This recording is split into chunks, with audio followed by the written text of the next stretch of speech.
Hello friends, ரொம்ப டேஸ்ட்டான அதே மாதிரி ரொம்ப ஹெல்த்தியான ஒரு இட்லி பொடி பார்க்கலாம் வாங்க.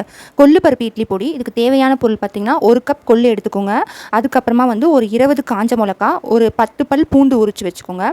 ஃபஸ்ட்டு கொள்ளு பருப்பை நல்லா ரோஸ்ட் பண்ணிக்கோங்க. எந்த ஆயில் எதுவுமே விடாமல் நல்லா ரோஸ்ட் பண்ணி எடுத்து வச்சுக்கோங்க.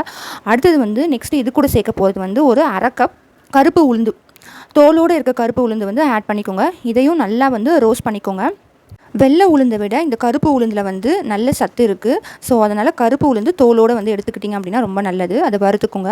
அடுத்தது கடலைப்பருப்பு ஒரு 1/4 கப் எடுத்துக்கோங்க. இதையும் நல்லா வெறும் வானிலையில் நல்லா ரோஸ்ட் பண்ணிக்கோங்க.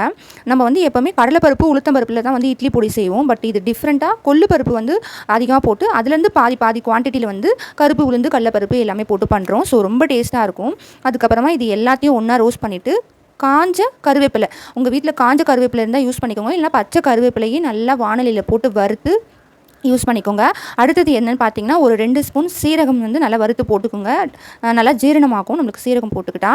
இது எல்லாத்தையும் நல்லா ஆற விடுங்க. நல்லா ஆறுனதுக்கப்புறமா இது கூட கல்லுப்பு நம்ம இட்லி பொடிக்கு தேவையான அளவு கல்லுப்பு எடுத்து அதையும் நல்லா வறுத்துக்கோங்க. அது கூட கொஞ்சம் பெருங்காயமும் ஆட் பண்ணிக்கிறேன். இதை எல்லாத்தையும் நல்லா ரோஸ்ட் பண்ணிவிட்டு அதுக்கப்புறமா நம்ம எப்பவும் போல் மிக்ஸி ஜாரில் போட்டு நல்லா இட்லி பொடி அரைக்கிற மாதிரி அரைச்சி எடுத்து வச்சுக்கோங்க. இந்த இட்லி பொடியை நீங்கள் ஒரு டைம் சாப்பிட்டு பார்த்துட்டிங்கன்னா கண்டிப்பாக இனிமேல் ரெகுலராக நீங்கள் இந்த இட்லி பொடி மட்டும்தான் யூஸ் பண்ணுவீங்க. அவ்வளோ சூப்பராக டேஸ்ட்டாக இருக்கும் உங்களுக்கு. இது வெயிட் லாஸ்க்கும் ரொம்ப ரொம்ப ஹெல்ப் பண்ணும். கொள்ளில் இருக்கிற பெனிஃபிட்ஸ் எல்லாமே நம்ம ஹெல்த்துக்கு கிடைக்கும். கொள்ளுல நம்ம ரெகுலராக எடுத்துக்கவே மாட்டோம். ஸோ இந்த மாதிரி இட்லி பொடியில் நீங்கள் ஆட் பண்ணிட்டீங்கன்னா நம்மள டெய்லி ரொட்டீனில் இந்த இட்லி பொடி சாப்பிடும்போது நம்மளுக்கு தெரியாமையே நிறைய சத்துக்கள் இது மூலமாக கிடைக்குது. ஸோ இந்த மாதிரி இட்லி பொடியை நீங்களும் உங்கள் வீட்டில் செஞ்சு ட்ரை பண்ணி பாருங்கள். ரொம்ப சூப்பராக இருக்கும். என்னோடய சேனலை சப்ஸ்கிரைப் பண்ணிக்கோங்க.